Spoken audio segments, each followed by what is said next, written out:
x square positive 10x positive 12 equals to 0. The two roots of the equation above are a positive square root of b and a negative square root of b, where a and b are integers and b is greater than 0. What is the value of a negative b? We can use Desmos to solve this problem. Okay, now let's take this equation as input in Desmos.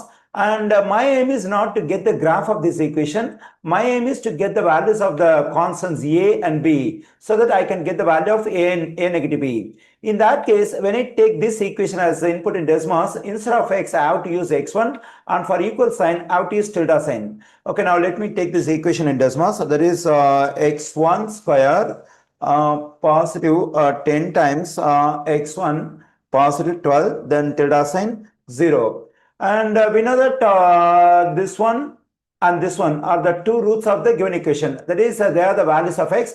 But in Desmos, a positive square root of b and a negative square root of b are the values of x1, because instead of x, we have taken x1 over here. Now we can take these two stuff as input for x1 in Desmos.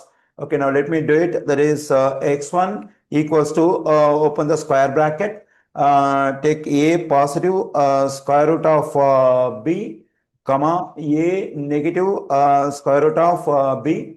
Let's close the square bracket. Okay, here I got the values of a and b. A equals to negative 5 and b equals to 13. Since our aim is to get the value of a negative b, let's give this a negative b as input in Desmos. Okay, here I got the value of a negative b, that is negative 18.